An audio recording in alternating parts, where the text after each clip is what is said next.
What sweet delight pairs well with birthdays, Valentine's Day, Easter, or any other celebration? Chocolate, of course. Chocolates are the best choice for every occasion, whether big or small, because they can add to the entire celebration of a moment. More than 80% of people consume chocolates every year, from Kit Kat to a Snickers bar. But have you ever wondered how the world's favorite snack is made? From a small cocoa bean to the chocolate cake you eat on your birthday? Let's find out in today's video. Step 1. Cultivation of cacao trees. Most of the cocoa beans that arrive in manufacturing companies come from West Africa, which grows 70% of the world's crop. So, where do these beans come from? The first step in chocolate making is cocoa cultivation. Since the cacao tree is delicate and requires optimal conditions for growth, it's essential that a moist, shady environment with a temperature of at least 25 degrees Celsius and a humidity of 80% or more, with an ideal annual rainfall of approximately 1,800 millimeters, is maintained. After that, we need to harvest the beans. Step 2. Harvesting.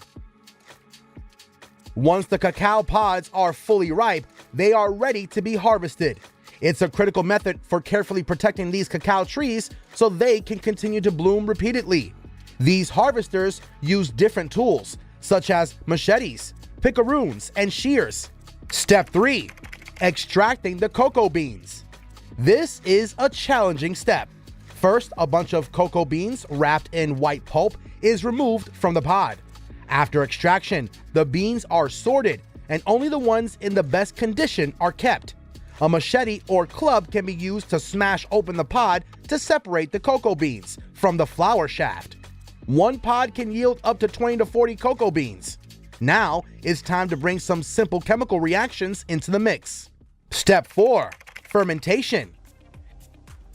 The extracted cocoa beans are spread directly on the ground or naturally fermented in a wooden box. Fermentation is a critical stage for that unique chocolate aroma. The beans are covered with banana leaves in a 2-step process, causing ethanol fermentation. After that, the beans are stirred, which results in acetic acid fermentation. The presence and absence of oxygen play a massive role in how aromatic the beans will be. Step 5. Drying the cocoa beans. Now we must reduce the water level in the beans to less than 7% so they'll be thoroughly dried. This step is crucial because it stops the fermentation process and allows it to be shipped and stored without re-fermentation risk. The traditional drying technique is fresh air and sunlight, so the beans are spread on a wooden deck for maximum exposure. Once dried, the beans are ready to be shipped. Step 6. Bagging and shipping the cocoa beans. The beans are checked for foreign matter or impurities because they are packed. Once packaged safely, they'll be shipped to their respective locations. Now we're even closer to making the edible chocolates that we all love to eat. Step 7. Cleaning. Although the harvesters initially clean the beans manually, they still have to undergo a thorough screening and filtering process to make them even cleaner for use. They undergo a cleaning process in which debris, stones, and twigs are removed. A conveyor belt moves the cocoa beans through a cleaning system. Once properly cleaned, they'll be heated in a micronized revolving drum that heats the cocoa beans to loosen their hard shells. The next stop is the packing station, where the clean beans are packed in bags, each containing 1 ton of cocoa beans. Step 8. Quality inspection. Before entering the chocolate manufacturing process, a quality inspection is carried out to ensure the quality conformity of the cocoa beans. For this purpose, a team of sensory analysts with specialized knowledge will perform a taste analysis to confirm that the beans are of premium quality. Step 9. Crushing. The crushing process involves rupturing the shells of the cocoa beans.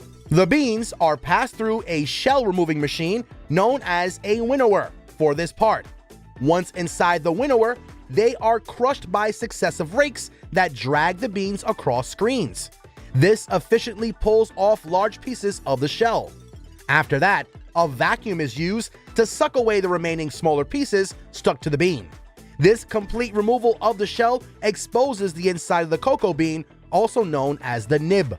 Once the nibs have been obtained, it's time for an essential procedure that is pivotal to the taste and aroma of the chocolate. Step 10. Roasting. Roasting is undoubtedly a key process necessary in bringing out the taste of chocolate. Without it, we probably wouldn't enjoy our chocolates as much as we do. So now, the factory will roast the nibs to enhance the flavors. They are roasted in a gas-heated, air-filled spherical roaster. It will dry them, bring out the aroma, and also make it easier to separate the husks from the beans for easier sorting later on. Now, let's proceed to blending everything together. Step 11. Blending. The beans of similar origin are mixed together to create a unique aroma. However, the manufacturer may also blend cocoa beans from different sources. The processed nibs are placed in the mixture, which combines them with cocoa butter, sugar, and milk powder if they want to make milk chocolate.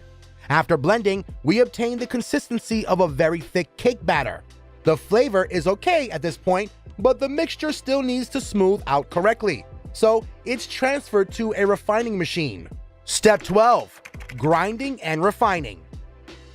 Now the cocoa beans are finely ground to release the cocoa butter, which melts into a thick paste, and a smooth liquid texture is acquired.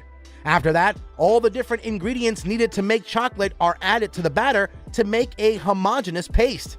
This paste is then kneaded firmly, so now it's finely crushed into tiny chocolate flakes. However, more refinement is needed, so the chocolate flakes are passed between a set of 5 rollers that reduce the particle size until the chocolate leaves the refiner in the form of finely crushed dry powder. Of course, this is still not the chocolate we need, so it'll have to be reliquefied. Step 13. Conching. Now, the final step in producing liquid chocolate is a process known as conching. To put it simply, conching is a process in which a surface scraping mixer and agitator, known as a conch, evenly distributes cocoa butter within chocolate. It may also act as a polisher of the particles, so it's necessary to carry out this step carefully. So the first part is dry conching. This is done to warm the product with frictional heat, so liquefaction is promoted through the substance. After that, it's time to perform liquid conching to promote homogenization of the whole product. Another benefit of conching is the finishing touch it provides in aroma brewing.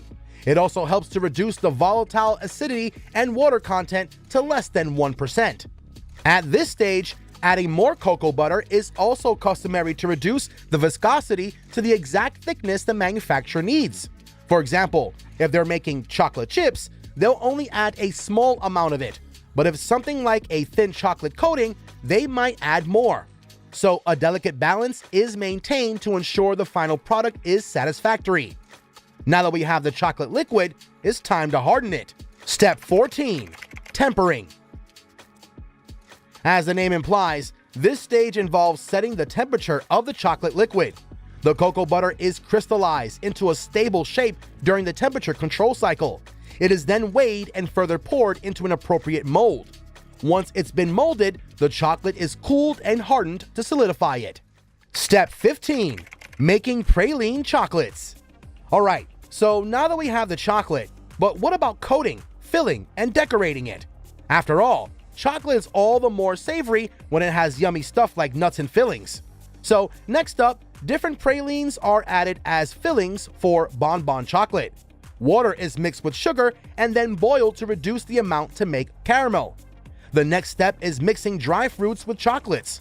For example, the manufacturer can choose to add finely roasted almonds and hazelnuts to the product after the mixing process is completed. After that, the chocolate is cooled on a marble table where it is finely ground and refined to perfection. Chocolate fillings, such as ganache, are made by mixing chocolate with dairy products or fruits and then emulsifying them. But it's also essential to make the chocolate products eye-catching. So let's get to that now. Step 16. Coating and decoration. Of course, the chocolate must be further embellished to look even more scrumptious than it already does. So for this part, it'll be coated and decorated, in the case of bonbon chocolates. First, the filling is rolled over the chocolate layer, forming the undercoat of bonbon chocolate after it has cooled. Next, the undercoated filling will be covered with specific patterns to bring out the charm. Lastly, using different tools and materials, the bonbon is decorated with chocolate, so it looks incredibly tempting. And that's all for today's video. Click on one of the two videos on your screen right now, and we'll catch you guys in the next one.